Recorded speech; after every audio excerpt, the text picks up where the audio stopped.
باللہ من الشیطان اللعین الرجیم بسم اللہ الرحمن الرحیم رب اشرح لی صدری ویسر لی امری واحلل عقدۃ من لسانی یفقهوا قولی ان اللہ وملائکتہ یصلون علی النبی یا ایھا الذین آمنوا صلوا علیہ وسلموا تسلیما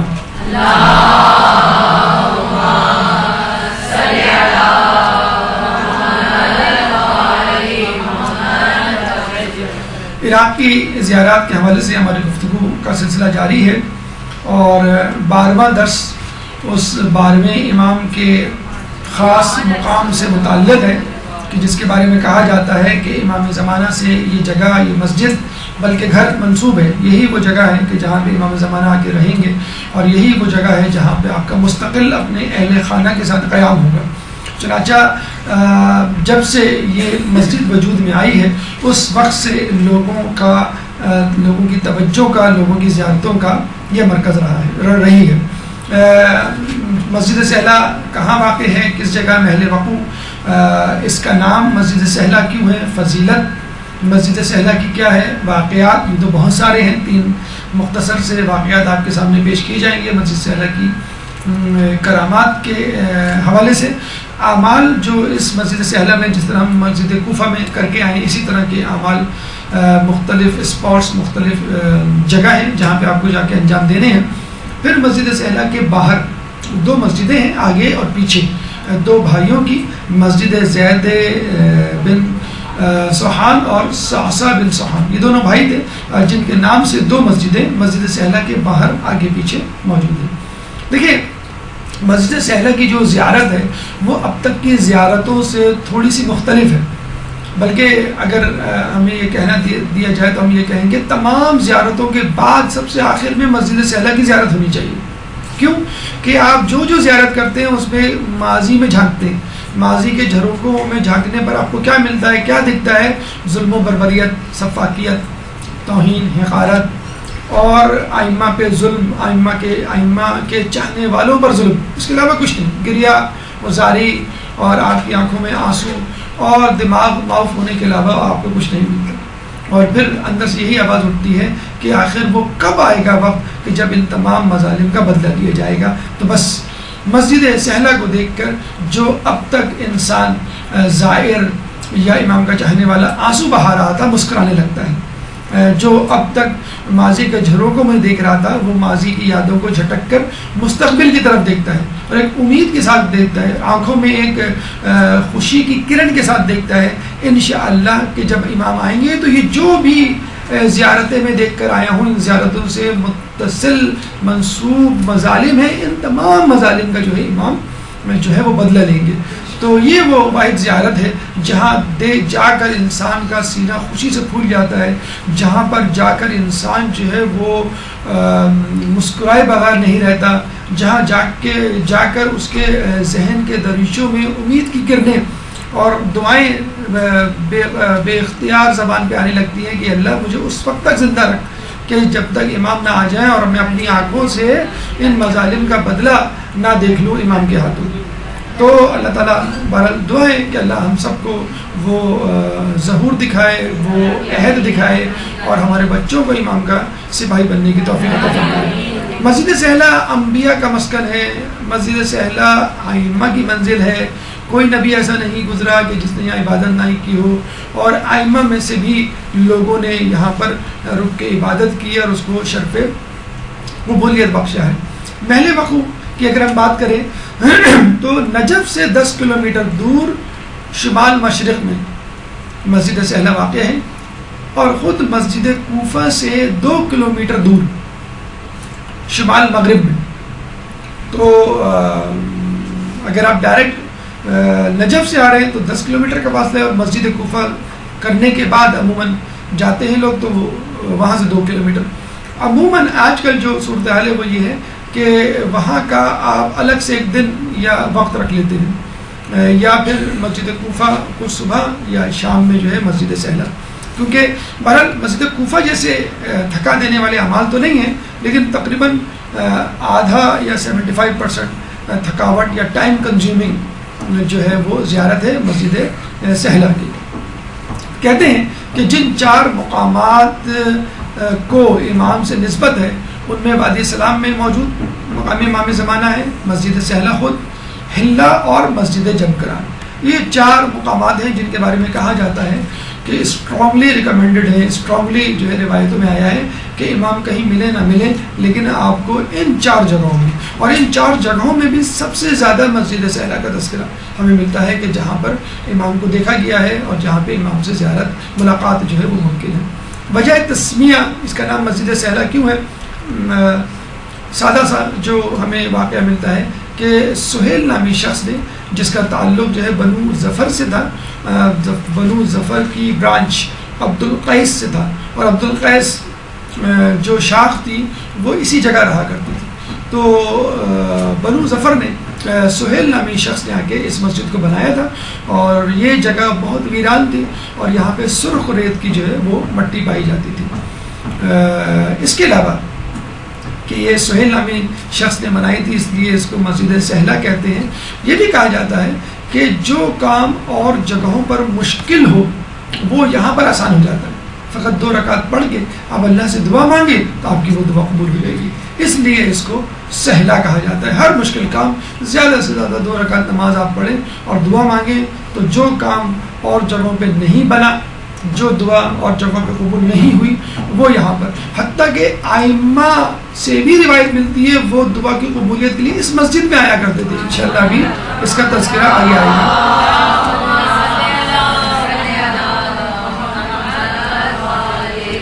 فضیلت کے حوالے سے مختلف ائمہ کے مختلف اقوال اور ہر قول ایک دوسرے کی تائید کرتا ہوا. مولا علی سے جو ہمیں روایات ملتی ہیں، مولا فرماتے ہیں کہ کوفے میں موجود 4 اہم مسجدوں میں ایک اہم ترین مسجد مسجد سہلہ ہے.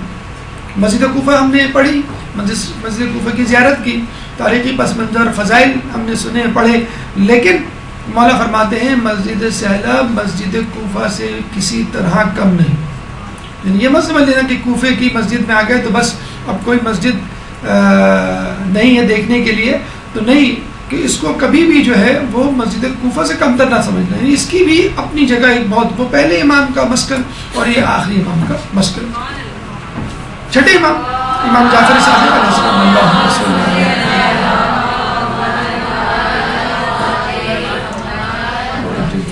چھٹے امام فرماتے ہیں کہ یہ مسجد ابراہیم علیہ السلام، ادریس علیہ السلام کا مسکن اور عبادت گاہ، گھر بھی تھی یہ مسجد ان دونوں انبیاء کی، اور ان کی عبادت گاہ بھی تھی. اور پھر روایت میں یہ بھی ملتا ہے کہ یہی وہ جگہ ہے کہ جہاں پہ حضرت خضر حضرت موسیٰ سے ملاقات کے لیے ملے، اور حضرت موسیٰ نے پھر ان کی رہنمائی میں کچھ سفر طے کیا، اور وہ جو 3 واقعات اور 3 سوالات اور 3 جوابات ہمیں تاریخ میں ملتے ہیں، وہ سفر موسیٰ علیہ السلام کا اسی جگہ سے، یعنی ملاقات امام خضر وہ اسی جگہ ہوئی. کہتے ہیں کہ یہاں پہ ایک پتھر ہے جو بہت زیادہ معتبر مقدس ہے، اور اس میں انبیاء کی تصویریں ہیں. اسی طرح کے ایک پتھر کی روایت ہمیں خود کوفہ، یہ کوفے کی تصویر ہے، کوفے کے حوالے سے ملتی ہے کہ یہاں پر ایک پتھر ہے جہاں پر انبیاء کی تصویریں موجود ہیں، لیکن کہاں ہیں، کس طرف ہیں، کس جگہ ہیں، اس کا جو ہے ہنوز نہیں معلوم کسی کو. اور خود امام زمانہ کا مسکن، اور آنے والے دنوں میں اللہم صلی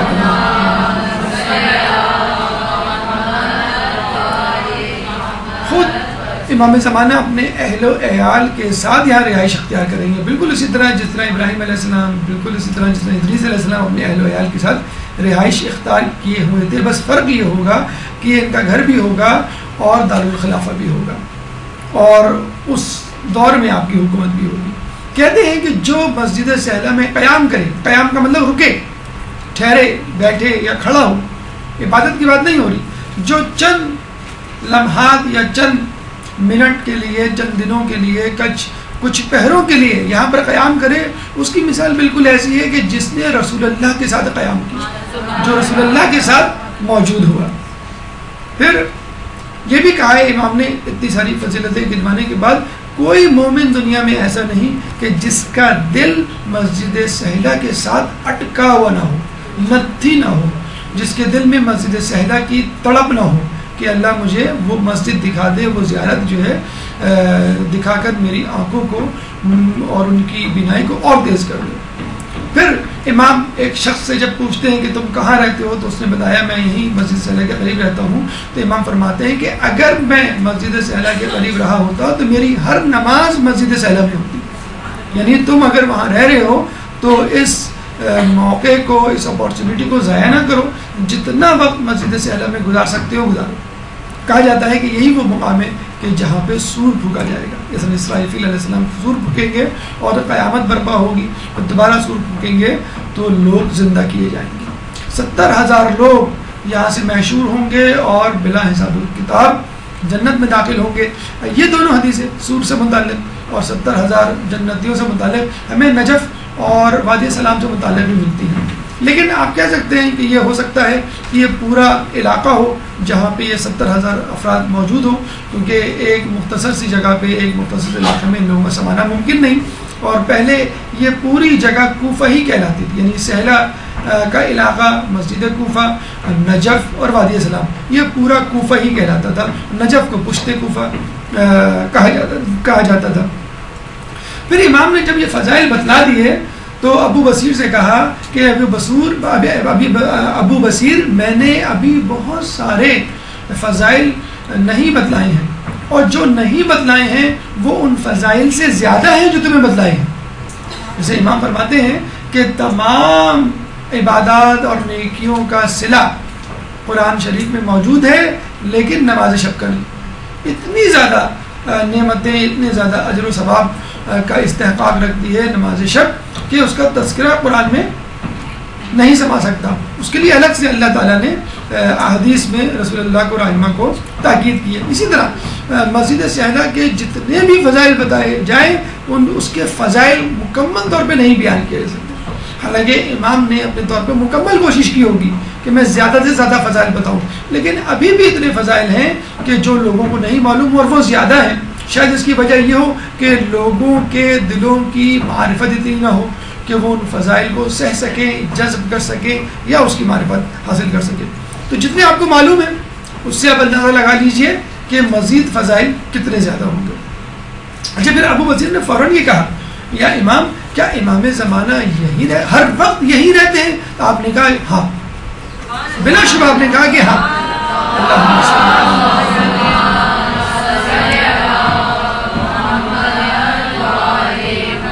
مطلب آپ یوں سمجھ لیجئے کہ امام زمانہ کا یہ گھر ہے, مستقل رہائش, بلکہ مستقل رہائش کا ظاہری رہائش, وہ ظہور کے بعد, ظہور کا مطلب ظاہر ہونا, جب وہ لوگوں کے سامنے ظاہر ہوں گے, جب ہم ان کو پہچانیں گے تو وہ ہمیں نظر آئیں گے, لیکن رہ وہ اب بھی رہیں لیکن ہمیں نظر نہیں آ رہے. تو ابو بصیر سے جب ابو بصیر نے کہا کہ کیا امام زمانہ ہر وقت یہی رہتے, تو آپ نے کہا ہاں. اس کا مطلب کیا ہوا, امام موجود رہتے ہیں, مسجد سہلا میں ہوتے ہیں, وہ ان کا گھر ہے, کیوں نہ رہیں, لیکن ہماری نظروں سے اوجھل ہے کیونکہ ہم وہ چشم معرفت نہیں رکھتے. ورنہ جن لوگوں نے امام زمانہ کو دیکھا ہے انہوں نے روایت و نقل کیا ہے کہ ہم نے اپنی آنکھوں سے دیکھا ہے, اور یہ وہ بہترین جگہ ہے, بہترین مقام ہے. سب سے زیادہ امکان اگر پایا جاتا ہے امام زمانہ کے ملنے کا تو وہ یہی مقام ہے. پھر ہمارے پانچویں امام محمد باقر علیہ السلام,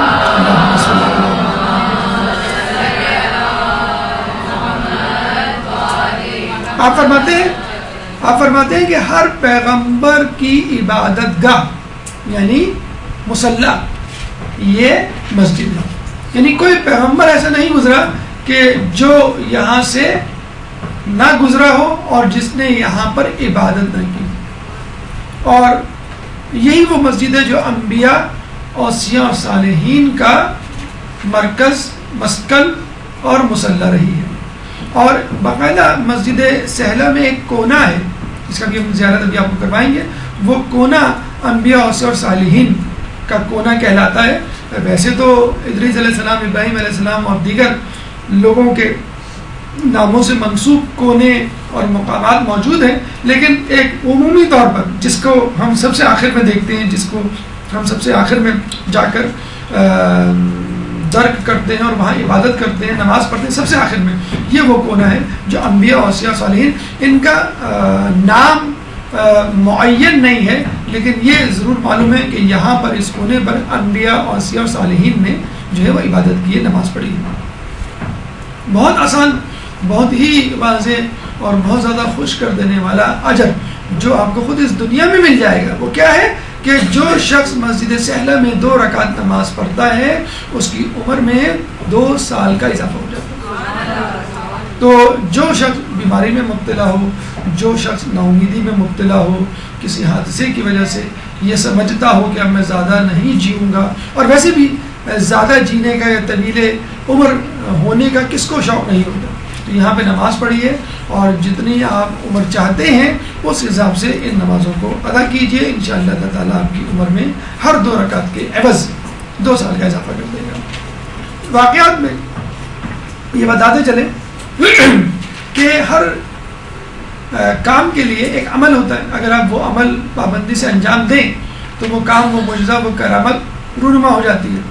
تو مسجد سہلہ میں اور مسجد کوفہ میں اور روضہ امام حسین کے حوالے سے، تینوں جگہوں کے حوالے سے ہمیں چلہ یا 40 کے عدد کے اعتبار سے عمل ملتا ہے. اگر آپ اس کو انجام دیں تو امام سے ملاقات ہوگی.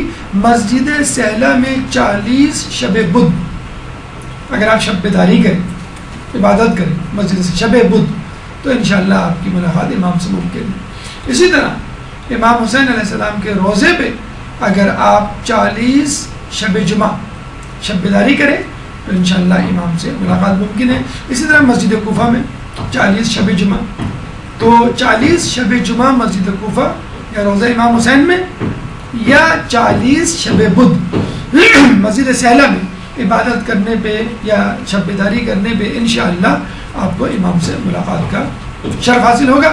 اس میں 3 واقعات آپ کی نظر کرتے چلے، ورنہ بہت سارے واقعات کتابوں میں موجود ہیں. سید مہدی بیر العلوم، جیسے کہ ہم نے آپ کو بتایا تھا، اتنے مقدس، اتنے باغباز، اتنے عالم شخصیت کہ لوگوں کو شک ہوا کرتا تھا کہ خود آپ امام زمانہ تو نہیں. ان کے بارے میں ملتا ہے کہ ایک دفعہ مسجد کوفہ سے نکلے شب جمعہ، تو ان کو جانا تھا نجف درس لینے کے لیے. تو انہوں نے سوچا کہ میں پہلے مسجد سہلہ جا کے مسجد سہلہ کی زیارت کر لوں اور پھر جاؤں نجف. لیکن پھر سوچنے لگے کہ مجھے دیر نہ ہو جائے اپنے درس کے لیے اور میرے طلباء کا درس نہ چھٹ جائے. اب آدھا دل ان کا مسجد سہلہ کی طرف تھا کہ اس کی زیارت کر لوں، اتنی دور آیا ہوں، اور آدھا دل جو ہے ان کا نجف کی طرف تھا کہ وہاں بچے طلباء جو ہے میرا انتظار کر رہے ہوں گے. ابھی یہ سوچ ہی رہے تھے کہ ایک آندھی آئی اور وہ ایک پتے کی طرح اڑتے ہوئے مسجد سہلہ آ گئے اور وہاں پہ آ کے مسجد سہلہ میں زیارت کی.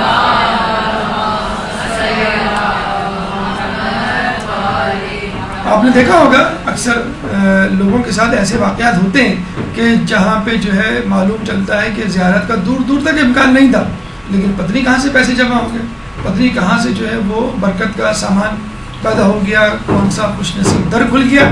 اور دیکھتے ہی دیکھتے مطلب لوگوں کو پتہ بھی نہیں ہوتا ہے کہ پاسپورٹ بنا ہوا ہے کہ نہیں.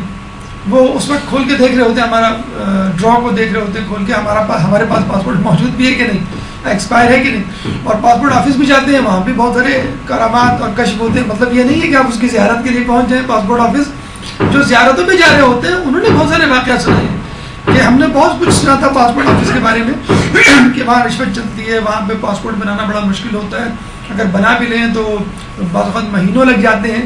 تو لوگوں نے باقاعدہ یہ واقعات سنائے کہ جب زیارت کا ہوا ہے تو اتنی جلدی سب کچھ ہوا کہ ہمیں پتہ بھی نہیں چلا کہ کب ہم جو ہے وہ پاسپورٹ آفس پہنچے، کب پاسپورٹ ہمارے ہاتھ میں آیا. اور دن وہ دیا کرتے تھے 15 دن، ہفتے میں آ جایا کرتا تھا، کبھی وہ کہتے تھے 7 دن تو 3 دن میں مل جایا کرتا تھا. کہاں سے پیسوں کا بندوبست ہوا اور کس طرح بعض وقت لوگوں نے بتلایا ہے کہ پیسے کم پڑ رہے تھے اور کسی رشتہ دار سے بات ہوئی، اس نے پتہ نہیں کیوں اتنے پیسے دی تھی تو وہ مکمل ہو گئے. تو یہ سب بلاوا ہے، یہ سب توفیقات خدا بندی ہے، اور یہ خود سب کچھ آپ کے خلوص سے شروع ہوگا. اگر آپ دل میں خلوص باندھ رہے ہیں کہ مجھے جانا ہی ہے تو انشاءاللہ سید مہدی بیر العلوم کی طرح اللہ تعالیٰ ایک آندھی پیدا کرے گا جو دوسروں کے لیے تو آندھی ہوگی لیکن آپ کے لیے طی الارض کا سامان پیدا کر دے گا. اسی طرح ایک عالم دین سید قزوینی تھے، ان کے صاحبزادے سید جعفر، انہوں نے کہا کہ بابا مجھے یقین نہیں آتا کہ امام زمانہ جو ہے وہ اس مسجد میں ہوں گے. مسجد سہلہ میں کھڑے ہوئے تھے تو کہتے ہیں کہ آپ جو ہے وہ فوراً اٹھے، یعنی ان کے والد صاحب، اور گئے اور مقام امام زمانہ کے پاس جا کر انہوں نے جو ہے وہ نیت باندھی، 2 رکعت نماز پڑھی. جیسی نماز ختم کی ایک بزرگ آئے، ان سے مسافہ کیا، بات کی، تھوڑی سی گفتگو ہوئی اور چلے گئے. جب واپس پلٹے تو ان کے بیٹے صاحب نے کہا یہ کون تھے؟ کہ یہی تو تھے امام زمانہ.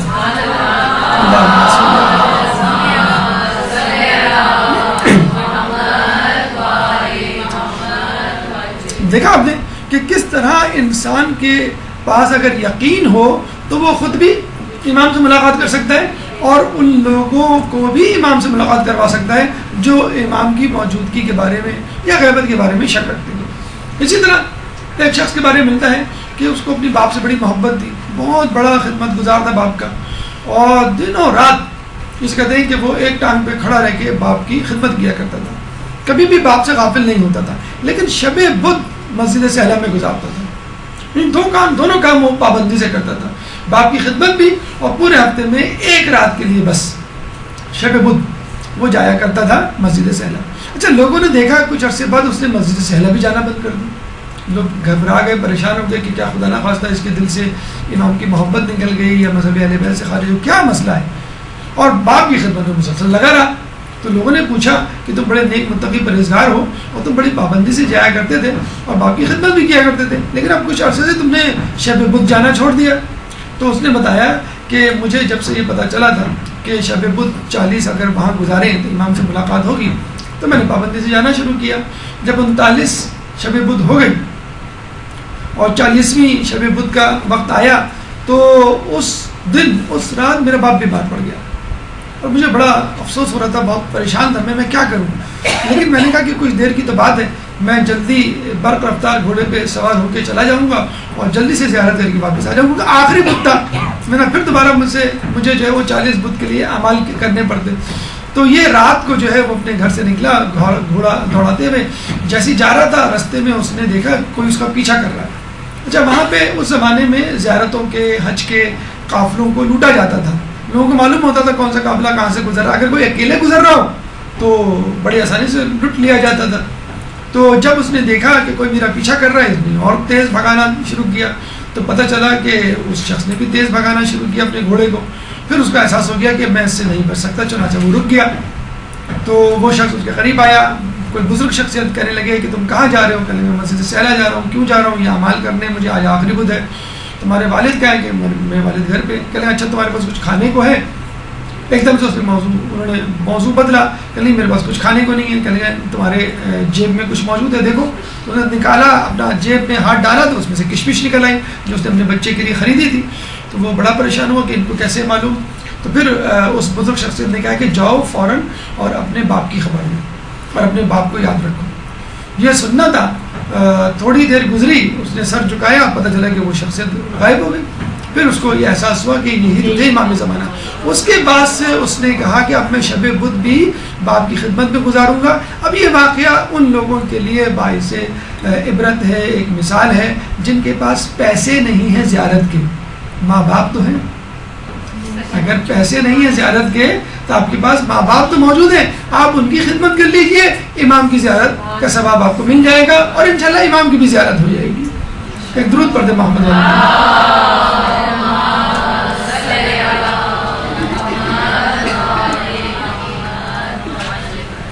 دیکھیے یہ کوفے، مسجد کوفے کی طرح کا نقشہ ہے. اور جب آپ آئیں گے تو یہ جو ایرو آپ کو نظر آ رہا ہوگا، یہ ایرو، یہ اس کا مشرقی دروازہ ہے جہاں سے آپ انٹر ہوں گے. اور یہ روڈ ہے، یہ پوری روڈ ہے یہاں پر. اس روڈ کے دوسری جانب یعنی مسجد کی دوسری جانب بازار ہے اور یہاں پہ مسجد صوصہ بن سوہان ہے. جب آپ داخل ہوں گے مشرقی دروازے سے تو اندر جا کے آپ کو ایک تو چاروں کونے پر مقامات نظر آئیں گے، ایک بیچ میں یا دو بیچ میں اور ایک مقام امام زمانہ. پہلا جو اسپاٹ ہے آپ کو اسی ترتیب سے اعمال کرنے ہیں، اسی ترتیب سے مقامات کی طرف جانا ہے. آپ یہاں آ کے دعا پڑھیں گے، ابھی اس کا تذکرہ آئے گا. جو یہ پہلا ہے سینٹر میں جو مقام ہے، یہ ہے مقام امام صادق علیہ السلام کہ جہاں پر آپ کو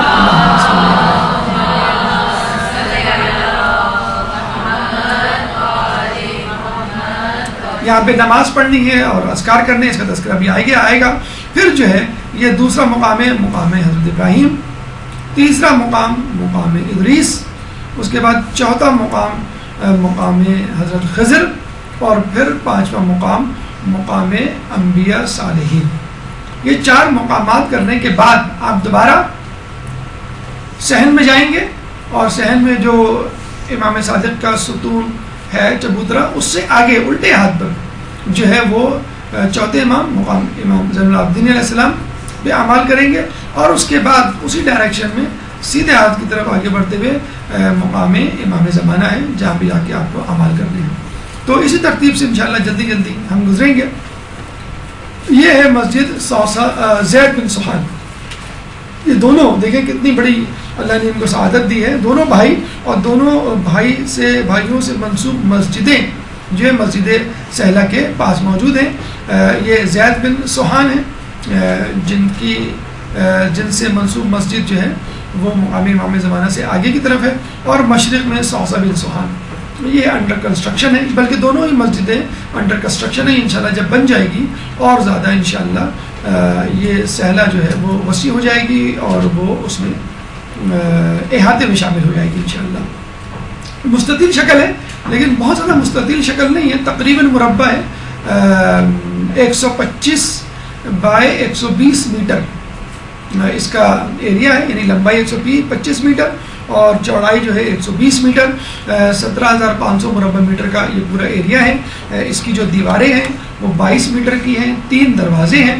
ایک مینار 30 میٹر بلند ہے جو کہ مرکزی دروازے کے ساتھ مشرقی جانب موجود ہے. جب آپ مسجد سہلہ میں داخل ہوں گے تو وہ وقت بدھ اور جمعرات کی درمیانی شب کا ہونا چاہیے، یعنی بدھ گزر گیا ہو اور جمعرات شروع ہو رہی ہو، شب جمعرات سمجھ لیجیے. جو بھی اعمال کی غرض سے زیارت کی غرض سے مسجد سہلہ جائے تو وہ اس دن کو یاد رکھے، اور اس دن میں بھی مغرب اور عشاء کے درمیان جو ہے وہ داخل ہو. اور دعا ہے بسم اللہ و باللہ و من اللہ جو آپ کی زیارتی کتابوں میں مل جائے گی. دیگر اذکار ہیں جو آپ کو مسجد میں داخل ہونے سے پہلے کرنے ہیں. جیسے مسجد کوفہ میں ہم نے کیے تھے، جیسے ہم نے نجف کی زیارت کے وقت کیے تھے، بلکہ نجف کے شہر میں جب ہم داخل ہو رہے تھے اس وقت کے عمل اسی طرح میں داخل ہونے سے پہلے. اب ایک ایک کر کے جب آپ نے دعا پڑھ لی داخل ہونے کی، اب آپ ایک ایک ستون پہ ایک ایک جگہ پہ آپ جائیں گے مقام پر اور وہاں کے اعمال انجام دیں گے. سب سے پہلے آپ سینٹر میں آئیں گے، مقام امام صادق. یہ بالکل سینٹر میں ایک چبوترا ہے بہت بڑا سا کہ جہاں پہ لوگ موجود ہوتے ہیں. اس چبوترے کے آگے بالکل محل وقوع اس کا موجود ہے، چھٹے امام کا.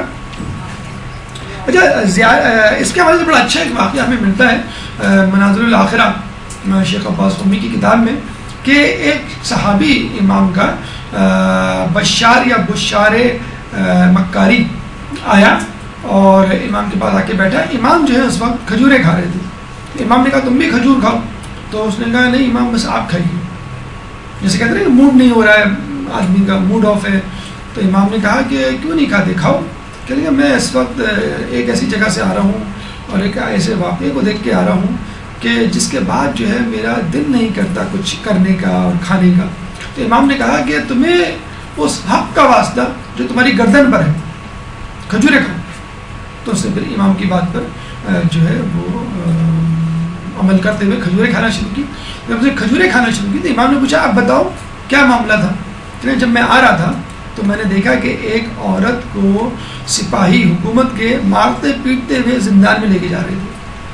تو امام نے کہا کیوں، اس نے کیا ایسا جرم کیا تھا. کہنے لگے وہ عورت پھسلی تھی چلتے چلتے، جب وہ گری تو اس کی زبان سے نکلا اے اللہ، اے فاطمہ تیرے اوپر ظلم کرنے والوں سے اللہ کی رحمت دور ہو. بس اس نے یہ جملہ کہا تو بادشاہ کے سپاہیوں نے فوراً اس کو پکڑ لیا اور مارتے پیٹتے تشدد کرتے ہوئے زندان میں لے گئے. کہتے ہیں کہ امام نے جیسے ہی یہ سنا اپنا ہاتھ رکھ دیا اور رونے لگے. اتنا روئے کہ ان کا چہرہ، ان کی داڑھی، ان کا رومال تر ہو گیا. اور امام نے کہا کہ چلو آؤ ہم اس عورت کے لیے دعا کرتے ہیں. امام نے وہی دعا نہیں کی، مسجد سہلہ آئے. یہ باقاعدہ کہا کہ آؤ ہم مسجد سہلہ جا کر اس عورت کے لیے دعا کرتے ہیں. پھر امام جو ہے مسجد سہلہ آئے اور اسی جگہ بیٹھ کے جو ہے نماز پڑھی اور پھر اس عورت کے لیے دعا کی. میں کہوں گا کہ امام ایک عورت پہ ہونے والے ایک چھوٹے سے ظلم پر آپ کتنے آنسو نکلے کہ آپ کا چہرہ تر ہو گیا, آپ کی داڑھی تر ہو گئی, آپ کا رومال تر ہو گیا. اگر یہی شخص آپ کی جدہ پہ ہونے والے مظالم کا تذکرہ کرتا اور یہ بتلاتا کہ آپ کی جدہ کو کس طرح تھپڑ مارا گیا اور کس طرح ان کے گوشوارے ٹوٹ کے گرے, تو پھر آپ کتنا گریہ کرتے. تو امام نے جو ہے اپنی جدہ پہ رونے والی اور اپنی جدہ کو یاد کر کے ان کے ظالموں پہ برات کا اظہار کرنے والی عورت کے لیے مسجد سہلہ جا کر باقاعدہ دعا کی, اور کہتے ہیں پھر وہ عورت جو ہے ظالموں کے چنگل سے آزاد ہوئی. تو اتنی زیادہ اہمیت ہے کہ امام بھی اگر دعا کر رہے ہیں, امام بھی کسی کے لیے وسیلہ تلاش کر رہے ہیں, تو وہ مسجد سہلہ کا وسیلہ ہے, وہاں جا کے امام جو ہے وہ اس عورت کے لیے دعا مانگ رہے ہیں.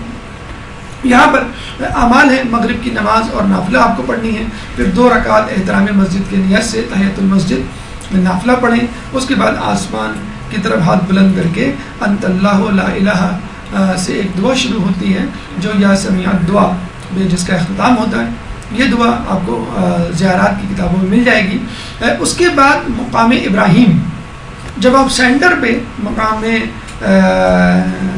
امام صادق پہ یہ عمل کر چکے تو پھر آپ کو سیدھے ہاتھ پر جانا ہے, اور سیدھے ہاتھ پہ پیچھے کی طرف دیکھیں, یہ ہے سینٹر, یہ ایک بہت بڑا چبوترا ہے, اس چبوترے کے لیفٹ سائڈ پہ یہ مقام امام صادق ہے. ٹھیک ہے, جب اپنے اعمال کر لیے تب آپ کو اپنے سیدھے ہاتھ پر پیچھے کی طرف جانا ہے,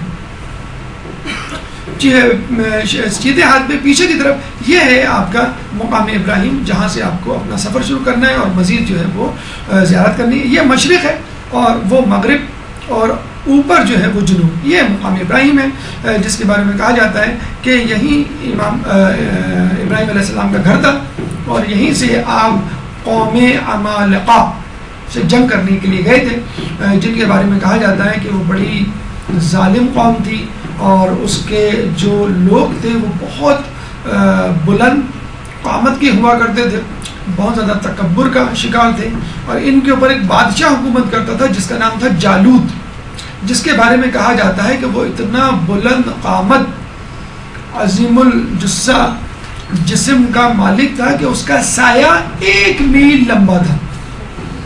تو آپ اندازہ لگا لیجیے وہ کتنا پہاڑ جیسی جسے کہتے ہیں کہ بدن کا یا جسم کا مالک ہوگا.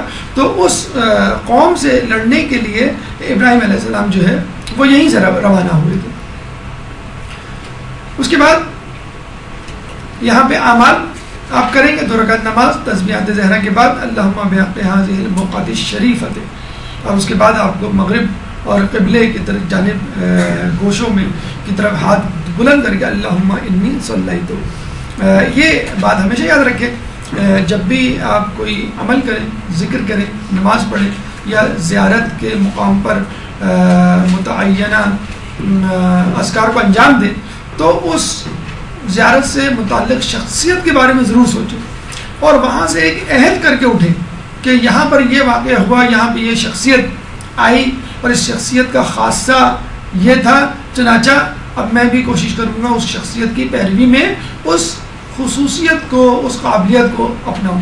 کہ ابراہیم علیہ السلام کی مہمان نوازی جو بہت زیادہ مشہور ہے, ابراہیم علیہ السلام کی توحید پرستی جو بہت زیادہ مشہور ہے, اس کو یاد کیجئے اور عہد کیجئے انشاءاللہ میں بھی لوگوں کی مہمان نوازی میں کوئی دقیقہ فروغ گزاشت نہیں کروں گی, اور میں بھی جو ہے وہ توحید پرستی میں ہر مصیبت جو میرے اوپر آئے گی اس کو جو ہے وہ برداشت کروں گی, اس آزمائش پہ جو ہے وہ پورا کرنے کی پوری کوشش کروں گی.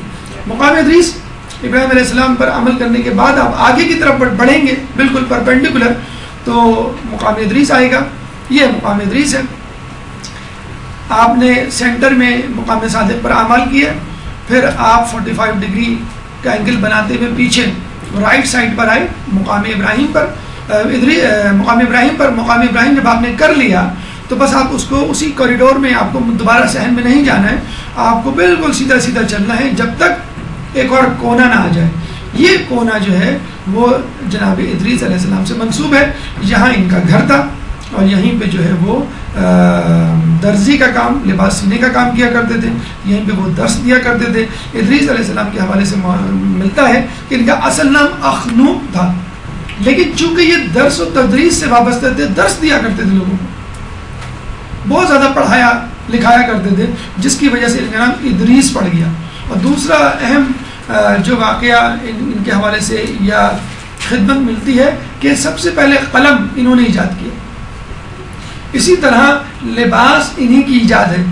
آپ سے پہلے لوگ چمڑے یا جانور کی کھال سے اپنے جسم کو ڈھانپا کرتے تھے، آپ نے جو ہے درزی کا پیشہ اختیار کیا اور لوگوں کے لیے لباس بنانا شروع کیا۔ اور ان کے بارے میں بڑا دلچسپ ہمیں ملتا ہے کہ بادشاہ تھا، بڑا ظالم تھا، اس کو کسی شخص کی زمین بڑی پسند آئی۔ جب بادشاہ نے اس کو یہ زمین دینے کا کہا تو اس نے کہا یہ زمین میری، میں تم کو ہرگز سے دوں گا، میری خون پیسوں کی کمائی ہے اور میں نے جو ہے پوری عمر اس زمین پر محنت کی ہے اور اس کو زرخیز بنایا ہے، میں تمہیں نہیں دے سکتا۔ بادشاہ جو ہے یہ سن کر غصے میں واپس آ گیا اور اپنی ملکہ اپنی زوجہ کو جب بتایا تو اس ملکہ نے کہا کوئی ایسا مسئلہ نہیں ہے، یہ مسئلہ بڑی آرام سے میں حل کر سکتی ہوں، تم جو ہے وہ 50 افراد کو تیار کرو اور 50 افراد کو کہو کہ اس کو پکڑ کے گرفتار کر کے تمہارے پاس لائیں اور وہ تم سے یہ کہیں کہ تمہارے خلاف سازش کر رہا ہے۔ جب 50 گواہی تیار ہو جائے تو تم اس کو بغاوت کے جرم میں قتل کر دو، جب تم قتل کر دو گے تو اس کی زمین کے مالک خود بخود بن جاؤ گے۔ چنانچہ اس نے اپنی بیوی کی باتوں پر عمل کیا اور اس آدمی کو قتل کروا دیا اور اس کی زمین پہ قبضہ کر کے بیٹھ گیا۔ جب اس کے لبائقین اور خاندان والے آئے تو ان کو ڈانٹ کے اور تشدد کر کے واپس بھیج دیا۔ جب یہ ادریس علیہ السلام کے پاس آئے تو ادریس علیہ السلام اس بادشاہ کے پاس گئے تو بادشاہ نے جو ہے ادریس علیہ السلام کو بھی دھمکی دی کہ میں تمہیں بھی قتل کر دوں گا، میں تمہیں بھی نہیں چھوڑوں گا۔ ادریس علیہ السلام جب جو ہے وہ واپس آئے تو بادشاہ نے ان کو تنگ کرنا شروع کر دیا، لیکن کہتے ہیں کہ ادریس علیہ السلام نے بادشاہ کے خلاف بد دعا کی تو شدید قحط سالی کا سامنا ہوا، اتنی قحط سالی کا کہ خود بادشاہ کے پاس کھانے کو کچھ نہیں تھا۔ تو وہی ملکہ جو اپنے تکبر میں لوگوں کو قتل کرواتی اور اپنے شوہر کو زمینوں پر قبضہ کرنے کے لیے اکساتی تھی، وہی ملکہ رات کو بھکاری بن کر لوگوں کے گھر گھر جا کر روٹی کے ٹکڑے مانگا کرتی تھی۔ اور یوں جو ہے اس قوم کو اللہ تعالیٰ نے تباہی بربادی سے ہمکنار کیا۔ کہتے ہیں کہ ان کی اس خدمت کے عوض 300 سال آپ زندہ رہے، ان کی اس خدمت کے عوض فرشتہ آیا اور کہا کہ جناب ادریس آپ کی خدمات آپ کے اعمال کو اللہ نے قبول کر لیا، مبارک ہو۔ تو یہ ادریس بہت خوش ہوئے، تو فرشتے نے کہا کہ آپ کو اس خدمت کے عوض کچھ چاہیے، کوئی خدمت ہے جو میں آپ کی کر سکتا ہوں؟ تو دیکھیے اس کے بدلے میں ادریس علیہ السلام گھر مانگ سکتے تھے، جائیداد مانگ سکتے تھے، مویشی مانگ سکتے تھے، کچھ بھی مانگ سکتے تھے، لیکن ادریس علیہ السلام نے کیا کہا؟ میں چاہتا ہوں کہ اللہ نے جو میرے اعمال قبول کیے ہیں اس کی اعمال کی قبولیت کے شکر میں اپنی تمام عمر گزار دوں اور میں چاہتا ہوں کہ قیامت تک زندہ رہوں اور کبھی نہ مروں تاکہ یہ شکر کرنے کا لطف اٹھاتا رہوں۔ تو مجھے کسی ایسی جگہ لے جاؤ کہ جہاں پہ میں ہمیشہ ہمیشہ رہ سکوں اور مروں نہ۔ تو فرشتہ جو ہے اپنے بالوں پر پہ ان کو لے کر آسمان کی طرف، جنت کی طرف لے گیا، جہاں پہ وہ اس وقت موجود ہیں اور اللہ کا شکر ادا کر رہے ہیں۔ جب ان سے کہا بھی گیا کہ اب آپ جنت سے نکل آئیے تو انہوں نے کہا کہ جنت میں جو ایک مرتبہ جاتا ہے وہ نکلتا نہیں۔ ایک روایت ہمیں یہ بھی ملتی ہے کہ ایک شخص فرشتہ تھا کہ جس کے بالوں پر جو ہے وہ نوچ لیے گئے تھے کسی ترک اولا کے حوالے سے، تو اس نے جو ہے ادریس علیہ السلام کے پاس آ کر استدعا کی کہ آپ میرے لیے دعا کیجئے۔ ادریس علیہ السلام نے دعا کی، اس کے بالوں پر واپس آ گئے۔ تو اس نے کہا کہ ادریس علیہ السلام نے کہا کہ میں جو ہوں جناب ان کو جو آپ کے روح قبض کرنے والے فرشتے ہیں اسرائیل علیہ السلام کو دیکھنا چاہتا ہوں، کیونکہ ان کا روب اور حیبت بہت ہے میرے اوپر، میں چاہتا ہوں ان کو دیکھوں تاکہ ان کا سارا روب اور حیبت ختم ہو جائے۔ انہوں نے کہا کوئی مسئلہ نہیں، آپ میرے بالوں پر پہ بیٹھیے، میں آپ کو لے کے جاتا ہوں۔ وہ اپنے پر پہ بٹھا کے ان کو چوتھے آسمان پر لے گیا، وہاں پہ اسرائیل علیہ السلام سے ملاقات ہوئی۔ تو اسرائیل علیہ السلام نے کہا، اسرائیل علیہ السلام نے ادریس علیہ السلام کو دیکھ کے مسکرانا شروع کیا۔ تو ادریس علیہ السلام نے کہا مسکرا کیوں رہے؟ شاید کبھی کبھی مسکراتے تھے، خیر ان کی حیبت تو کم ہو گئی ادریس علیہ السلام کے اوپر۔ تو ادریس علیہ السلام نے کہا مسکرا کیوں رہے؟ کہ میں سوچ رہا ہوں کہ اللہ تعالیٰ نے مجھ سے کہا ہے، ابھی کہا ہے کہ تم ادریس کی روح ابھی قبض کرو، اور میں پریشان کہ چوتھے آسمان سے تیسرے آسمان کا فاصلہ 500 سال، پھر تیسرے سے دوسرے آسمان کا فاصلہ 500 سال، پھر پہلے آسمان تک 500 سال، پھر زمین تک 500 سال، میں 500 مطلب مجھے جو ہے وہ 2000 یا 2500 سال لگ جائیں گے ادریس تک پہنچتے ہوئے، اور خود ادریس کا تو ناممکن ہے یہاں آنا۔ تو اس لیے میں آپ کو دیکھ کے مسکرا رہا ہوں. اللہ نے جو ہے میری مشکل آسان کر دی اور پھر ان کی روز جو ہے وہ قبض کر لی. لیکن بہرحال یہ کافی زیادہ ہمیں ملتا ہے جو روایتوں میں کہ ادریس علیہ السلام اور خضر عیسیٰ علیہ السلام یہ دونوں آسمانوں میں زندہ پیغمبر ہیں, اور الیاس علیہ السلام اور خضر علیہ السلام یہ دو پیغمبر زمین میں زندہ ہیں. خضر علیہ السلام کا تعلق نہر اور پانی میں لوگوں کی رہنمائی سے ہے جو بھٹک جاتے ہیں یا ڈوبنے والے ہوتے ہیں, اور الیاس علیہ السلام کا تعلق خشکی میں بھٹک جانے والے لوگوں کے حوالے سے ہوتا ہے. رسول اللہ خود الیاس علیہ السلام سے طائف کے سفر میں ملے تھے.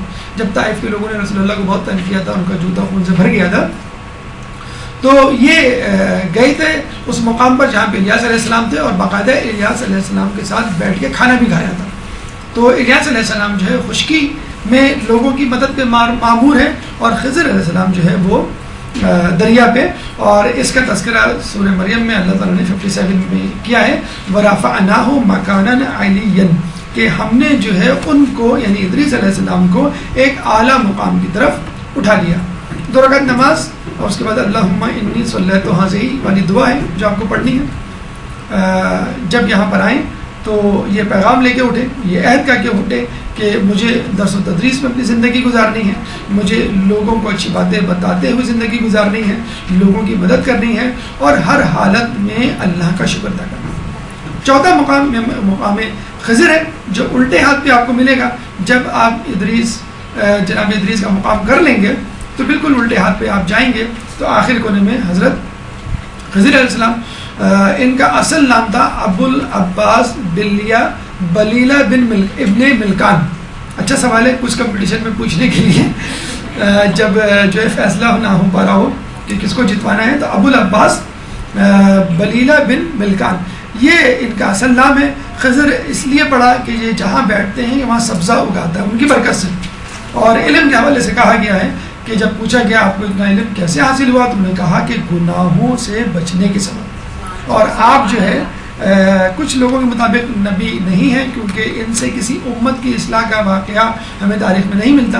بہرحال یہ بات ہے کہ آپ کا علم جو ہے موسیٰ علیہ السلام سے زیادہ تھا. جب موسیٰ علیہ السلام کے دل میں یہ خیال اٹھا کہ میں شاید سب سے زیادہ صاحب علم ہوں, بلکہ کسی نے شخص نے پوچھا بھی تھا کہ اس وقت دنیا میں سب سے زیادہ علم کا حامل کون ہے, تو انہوں نے کہا میں ہوں, کیونکہ وہ کوہ طور سے مطلب آئے تھے. گریجویشن کر لیں آپ, کوئی تو ہمارے یہاں کوئی امریکہ سے گریجویشن کر کے آ جائے تو جسے کہتے ہیں گردن اکڑا کے کہتا ہے کہ مجھے زیادہ علم ہے. تو ایک ہلکا سا خیال ان کے دل میں آیا کہ اب میں دنیا میں سب سے زیادہ صاحب علم ہو گیا ہوں. تو اللہ نے اس خیال کو بھی برا جانا کہ یہ بھی نہ سوچو کہ تمہارے پاس سب سے زیادہ علم ہے, چنانچہ میں تمہیں ایسے شخص سے ملاتا ہوں جو تم سے زیادہ علم رکھتا ہے. اور آپ نے دیکھا ہوگا کہ جو ان کو گفتگو تھی تو بالکل ایسا ہی ہے کہ کوئی پی ایچ ڈی جو ہے وہ مونٹیسری لیول کے اسٹوڈنٹ کو پڑھا رہا ہے, اور وہ کہتے بھی جاتے تھے کہ دیکھو اب تم سوال نہ کرنا, اب تم سوال نہ کرنا, اب تم سوال نہ کرنا. 3 مرتبہ انہوں نے سوال کیا, انہوں نے کہا ھذا فراق بینی و بینکم, کہ اب جو ہے میرے اور تمہارے درمیان جدائی ہے, اب میں برداشت نہیں کر سکتا کہ تم نے جو ہے بہت زیادہ جو ہے مجھے ڈسٹرب کیا. کلاس میں ڈسٹرب کرتے نا بچے, تو بار بار سوال 3 مرتبہ سوال کیا کہ میں بس اب غلطی کی گنجائش نہیں ہے, 3 مرتبہ تم نے سوال کر لیا, اب میں اس کی وجوہات میں بدلا دیتا ہوں, اور اب جو ہے میرا تمہارے درمیان جو ہے وہ. یہ واقعہ بہت زیادہ کوٹ کیا جاتا ہے ان لوگوں کے لیے جو مصلحت خداوندی کو سمجھتے نہیں ہیں اور خدا سے شکوہ شکایت کرنے لگتے ہیں کہ اللہ نے ہمارے ساتھ یہ کیا, اللہ نے ہمارے ساتھ وہ کیا. حالانکہ ہر مصیبت میں بھی اللہ کی مصلحت جو ہے وہ پوشیدہ ہوتی ہے. 4 زندہ انبیاء جیسے ہم نے بتایا, حضرت عیسیٰ, حضرت ادریس علیہ السلام آسمانوں پر, حضرت الیاس اور حضرت خضر جو ہے وہ زمین پر. 2 رکعت نماز, اور پھر اس کے بعد دعا اللہم ان کانت الذنوب. پیغام یہی ہے کہ علم حاصل کریں. اگر آپ چاہتے ہیں کہ علم آپ کا بڑھ جائے تو گناہوں سے پرہیز کریں, اللہ تعالیٰ خود بخود جو ہے وہ آپ کے علم میں اضافہ کر دے گا. 5واں مقام, دوبارہ آپ کو یہ سرکٹ کمپلیٹ کرنا ہے. مقام صالحین پہ آ کے آپ جو ہے پہلے امام صادق پہ تھے, پھر آپ جو ہے مقام ابراہیم پہ گئے, پھر مقام ادریس پہ, پھر اس کے بعد مقام خضر پہ, اور دوبارہ اب آپ جو ہے وہ مقام انبیاء و صالحین اور اوصیاء پر آ کے یہاں پہ بھی آپ کو جو ہے دعا کرنی ہے. 5ویں امام کی حدیث ہم نے آپ کو ابھی بتلائی تھی, یہ انبیاء اوصیاء اور صالحین کی منزل مقام مسجد سہلہ, اور مسجد سہلہ میں بھی یہ والا مقام خصوصی طور پہ جو شرقی جانب واقع مشرقی جانب انبیاء اور اوصیاء اور صالحین سے منسوب ہے. اللہم انی اسألک کا 2 رکعت نماز کے بعد آپ کو یہ دعا پڑھنی ہے. اور یہاں رک کے اس ایک لمحے کے لیے سوچیں کہ جو شخص اپنے آپ کو انبیاء اور اوصیاء سے جوڑ دے, اللہ تعالیٰ انبیاء اور اوصیاء کے ساتھ اس کا نام بھی باقی رکھتا ہے.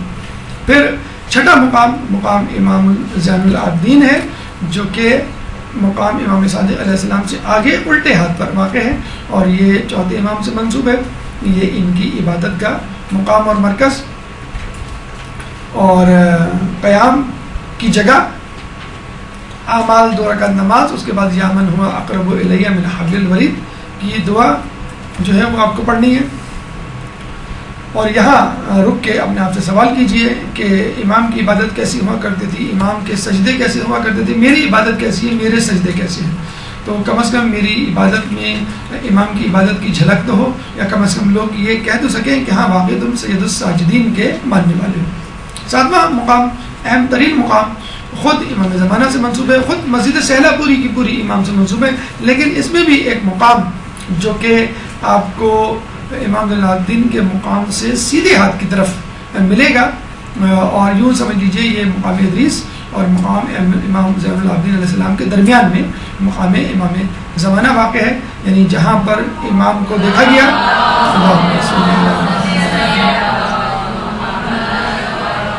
نماز پڑھتے دیکھا گیا, دعا مانگتے ہوئے دیکھا گیا, ذکر کرتے ہوئے دیکھا گیا, اس مسجد سہلہ میں خصوصی طور پہ.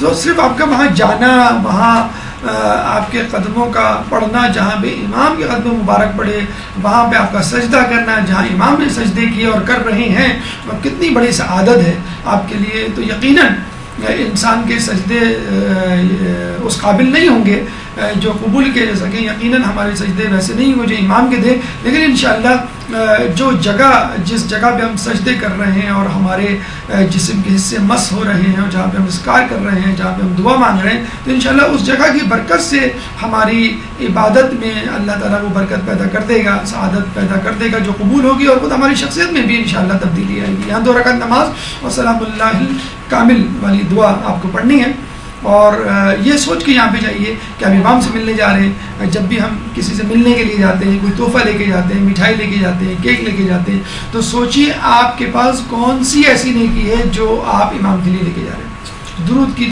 تحفہ, درود کا تحفہ بھی ہو سکتا ہے, درود کی ٹوکری بھی ہو سکتی ہے. اللہم صلی اللہ علیہ وسلم. لوگوں کی مدد کا حوالہ بھی ہو سکتا ہے, خود آپ کی عبادت ہو سکتی ہے, خود آپ کا علم, لیکن کوشش کریں کوئی نہ کوئی تحفہ امام کے لیے لے کے جائیں. امام میں اس عبادت کا ہدیہ ثواب جو ہے وہ آپ کو ہدیہ کرتا ہوں.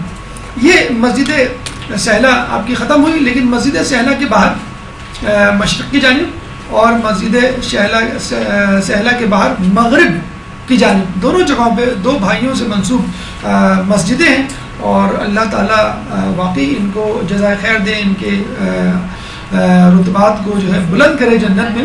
یہ دیکھیں مسجد جو آپ نے دیکھا تھا مقام ادریس, اس سے باہر آپ جائیں تو یہاں پہ مسجد زید بن سوحان ہے جو انڈر کنسٹرکشن ہے, اور بہت بڑی مسجد یہ اس وقت جو ہے وہ بننے جا رہی ہے. زید بن سوحان کے بارے میں کہا جاتا ہے قطیف میں پیدا ہوئے, اور ابدال میں ان کا شمار ہوتا ہے.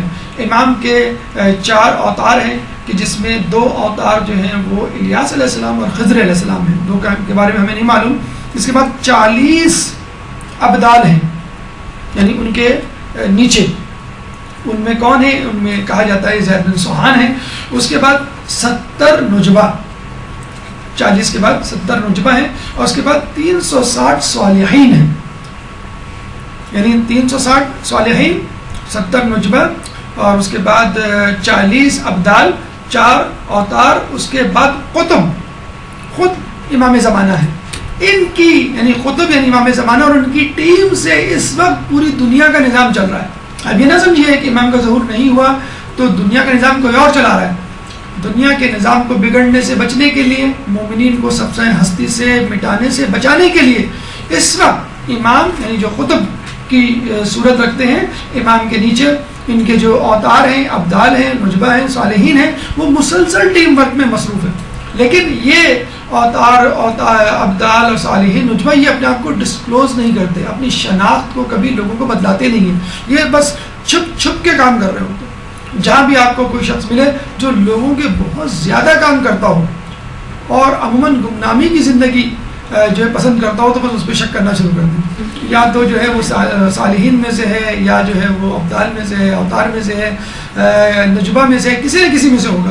لوگوں کی مدد، یہ چھٹے امام کا قول بھی ہے کہ لوگ ہمارے چاہنے والوں کو نمازوں کے اوقات اور لوگوں کی مدد سے پہچانو۔ بس یہی لوگ جو ہے وہ امام زمانہ کے جو ہیں وہ مددگار بھی ہیں۔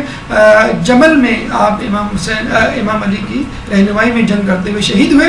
ان کا مزار مسجد نہیں ہے، ان کا مزار ان کا روضہ بحرین میں ہے، کیونکہ ان دونوں بھائیوں کو حاکم شام نے بحرین جلا وطن کر دیا تھا۔ یہاں پہ 2 رکعت نماز پڑھنی ہے جو زید بن سوحان اپنی نماز شب میں پڑھا کرتے تھے، وہ دعا پڑھنی ہے۔ یعنی اللہ دیکھے کتنی بڑی برکت کی بات ہے کہ جو دعا زید بن سوحان پڑھا کرتے تھے اسی دعا کو ریکمنڈ کیا گیا ہے، تم بھی اپنی نماز میں اس دعا کو پڑھیں، یہاں یہ ذکر کریں اور اپنی نماز شب کو یاد رکھیں اگر ہے، اگر نہیں ہے تو نماز شب کا احیاء کیجئے، اور اگر نہیں ہے اس کا اعادہ کیجئے اور بہتر طریقے سے اس کو انجام دینے کی کوشش کیجئے۔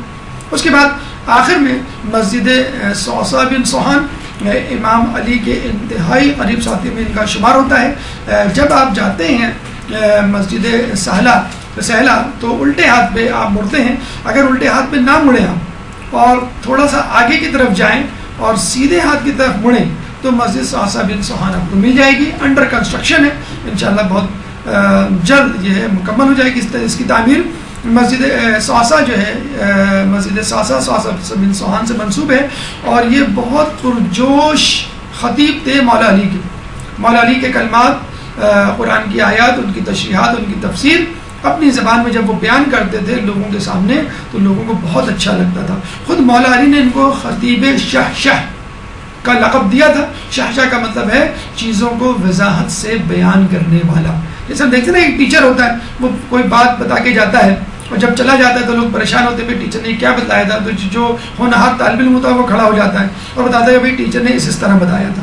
تو بہت بہترین پرجوش مقرر تھے اور امام جو ان کو بہت پسند کیا کرتے تھے۔ اکثر امام کا جب دل گھبراتا، اداس ہوتے اور غمگین ہوتے تو کہا کرتے تھے اے صوصہ مجھے کچھ سناؤ اور مجھے شاد کرو۔ پھر صوصہ جو ہے کھڑے ہو جاتے تھے اور امام کے فضائل اور توحید سے متعلق جو بھی کلمات جو انہوں نے خود امام ہی سے سنے ہوئے ہوتے تھے، جو انہوں نے قرآن میں پڑھے ہوتے تھے، اپنی دلنشیں آواز میں اور اپنے جو ہے وہ پر لطف کلام میں امام کو سنایا کرتے تھے۔ یہ بھی حاکم شام کے دور میں بحرین جلا وطن ہو گئے تھے، وہیں ان کا انتقال ہوا تھا۔ بحرین کا جو دارالخلافہ کیپٹل ہے منامہ، وہاں پہ جو ہے ان کی قبر مبارک ہے۔ کہتے ہیں کہ ایک گروہ نے اسی مسجد میں امام زمانہ کو نماز پڑھتے ہوئے دیکھا ہے اور قنوت میں اللہم یا ذل مننین والی دعا پڑھتے ہوئے دیکھا ہے۔ آپ بھی یہاں پہ 2 رکعت نماز پڑھیں اور یہ دعا جو ہے پڑھیں جو آپ سے منسوب ہے۔ پیغام ہمیں یہ ملتا ہے کہ صوصہ کی طرح بنیے تاکہ مولا بھی آپ پہ فخر کر سکیں، آپ کو لقب دے سکیں اور آپ سے کچھ سن سکیں۔ صوصہ بن سوحان کے بارے میں ملتا ہے کہ ان کو یہ سعادت حاصل ہے کہ آپ ان لوگوں میں شامل تھے کہ جو مولا علی کی آخری رسومات میں شریک ہوئے۔ امام حسن علیہ السلام، امام حسین علیہ السلام، زید ابن عباس علیہ السلام، محمد حنفیہ اور فرزندان مولا علی، یہ چند افراد تھے جو جنازے کے ساتھ چل رہے تھے، اور اس میں صوصہ بن سوحان بھی تھے۔ انہوں نے جو ہے مٹی لے کے اپنی بالوں پہ ڈالی ہوئی تھی، اور جب تدفین سے فارغ ہوئے تو آپ نے مولا کے فضائل پڑھنے شروع کیے، اس کے بعد مولا کے مصائب بتانا شروع کیے، اور وہ مصائب جو ہے وہ سناتے جاتے اور خود روتے جاتے اور لوگوں کو رلاتے جاتے۔